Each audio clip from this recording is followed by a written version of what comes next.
Tukutana. Good morning, I'm Ruby Brake. And I'm Lauren Arenal. Welcome to Harlem News at 12:34. Today on Harlem News, we'll be talking about the latest news in Kenya. Kenya is a country that lies across the equator in East Central Africa on the coast on the Indian Ocean. Yes, and many historians believe that the first people inhabited this country about 2 million years ago. But soon the natives were taken over by something called colonization. Basically, the British stripped them of their land and identity. Their colonial leader was Lord Salisbury, who was the Prime Minister of Britain. Finally, after over 100 years, the Kenyans gained back their independence. This was on the day of December 12, 1963. Kenya has really progressed since then. They have a strong central government and a unitary state with a country of cultural crossroad. Yes, but it has also gone downhill, such as the AIDS pandemic and with that 2008 election. True, and we have Hannah Coulson here, who was on the site of Kenya, interviewing Kenyan President Moi Kibaki about the recent election. Now to you, Hannah. I'm Hannah Coulson, and I'm here with Kenyan President Moi Kibaki. How are you, Mr. Kibaki? I'm okay. That's good. So, what is your view on this election? I wish to assure the Kenyans there is no crisis. It has been said that there was a rigged election because of the results being delayed for over a day, and some results coming in from an area known as pro-Kibaki. Is this true? No, of course not. It's not true.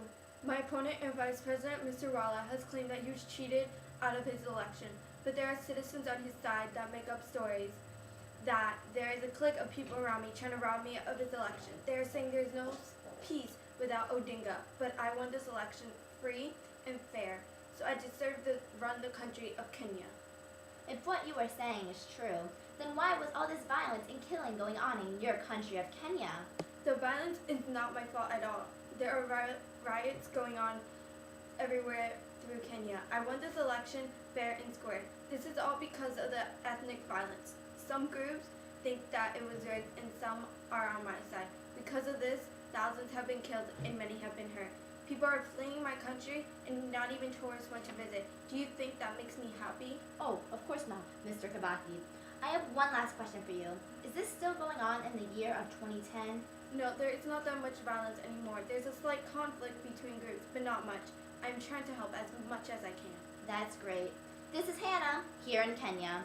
Now back to you, Ruby and Lauren. Thank you, Hannah, for that wonderful interview.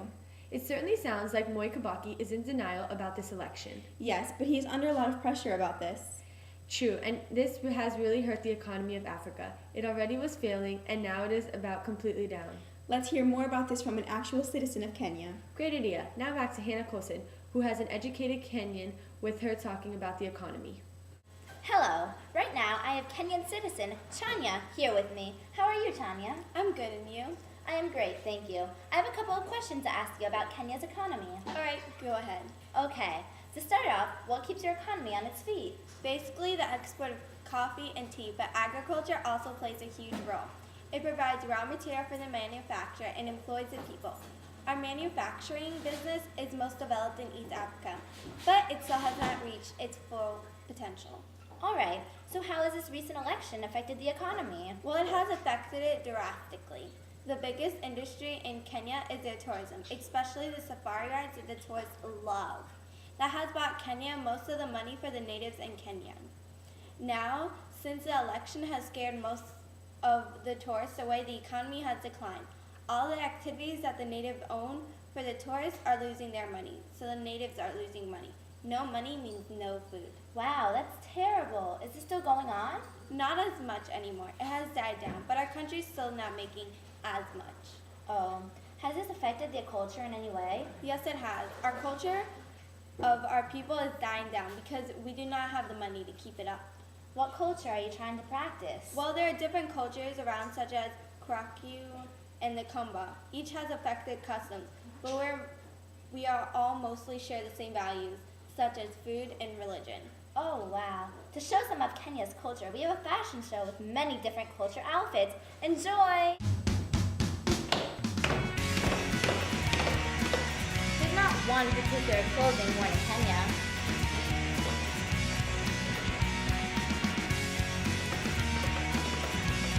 Because there's many different ethnic groups. Thank you, Hannah, for that great interview and fashion show. Yes, it was very informative. Kenya seems like it is the most put together country in Africa. Yes, Ruby, it does. But Kenya does have another problem. What is it, Lauren? It's the health and welfare. There is a very high mortality rate because of the terrible health. That's terrible. Yes, it is. But we have Hannah on the scene with Dr. Lieberman, who has visited Kenya and is here to tell us about their health and welfare. Take it away, Hannah. Thank you, Ruby and Lauren, and hello to you, Dr. Lieberman. Hello, Hannah. How was your trip to Kenya? It was great, but very sad. Can you give me an overview of the health in Kenya? Of course. There are high rates of malaria, diarrhea, dentistry trachoma, and ambiasis. This is because of the mosquitoes and no clean water, especially in the countryside. Mostly AIDS and HIV have become major diseases in Kenya.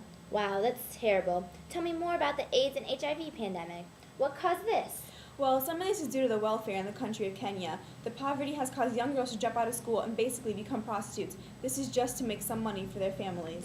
Golly, how tragic. Yes, this is also caused by male domination. The women have no right in the society, so the men take advantage of them. She's expected to suffer alone and quietly and to oblige to whatever the male says. As a result of this health, the ministry in Kenya is trying to get at least 1 million people in Kenya to take an AIDS test. Wow. About how many women are affected with HIV or AIDS? Well, there is no absolute number because they are growing every day, but there are about 1.1 million children that are orphans as a result of AIDS. So, is there anything we can do to help? Yes, but it will be hard. One thing to do is to teach sex education to the students in school. Also, the government should save money to kill off this disease. That's good news that there is an upside to this. Thank you for being here, Dr. Lieberman. No problem. Back to you, Lauren and Ruby. I really hope that Kenya can get their health back together. Me too, and we can discuss this in our panel discussion. Oh yes, Lauren here is going to interview our two guests with different opinions about the violence of animal wilderness going on in Kenya. Okay, here we go. Hello, Ken and Yap. We are here today to discuss the opposite views on the topic of poaching elephants in Kenya. Can you both express your feelings to me towards this topic? Of course, elephants should not be killed in Kenya. That is murder. They are living animals and do not deserve to be poached. They never did anything to you. They are harmless living animals. Are you kidding me? Elephants are something we need for our life. We need their tusks and their skin and everything they can give us when they're killed.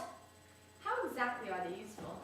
For example, we can use their tusks for creating tools. These tusks help us dig, move things, and strip tree bark in our everyday life.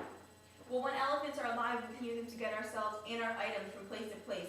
Transportation is hard in Kenya, and people keep on killing elephants who have no transportation. Do you think it is right that elephant poaching is illegal in Kenya? Yes, they are living creatures and they shouldn't be killed. Just because they are animals doesn't mean that they should be treated horribly like this. I think it should be legal because we need them. It isn't that big of a deal. They don't give us anything when they're alive, but they give us a lot when we kill them. Now to wrap things up, I just have one more question. Are there any other countries in Africa affected by the poaching of elephants? Unfortunately, yes. Most of Africa deals with the insane problem of poaching. Even though it is illegal, people still murder these majestic animals. I do not see anything wrong with this elephant poaching. These elephants provide us with essential products that bring in money, and this money is needed in our lives. Well, there you have it, two completely different views on the murders of elephants. Now back to Ruby to wrap up tonight's special. Thank you, Lauren, for that interesting panel discussion of the opposite views of the killing of Kenya's wilderness. No problem, Ruby. It was actually very entertaining and sad for me also. Yes, I certainly hope that this problem, among many others, can be solved. Exactly, but they have to work on a lot of things because the future is not looking bright. Kenya depends on the aid of other countries for food, so eventually they will have to learn how to produce crops. They also need to work on the homelessness because of AIDS pandemic. This is decreasing the life expectancy. They need to inform the people that it can be helped. Also, the water supplies are very low. If this is brought up to neighboring countries, they could help bring aid. Kenya is in a very fragile situation right now. They need to rely on themselves and not by the aid of other countries. If Kenya gets their mindset, they can really get this together in years to come. This is Harl News, and I'm Ruby. And I'm Lauren. Thank you for turning in our special on Kenya.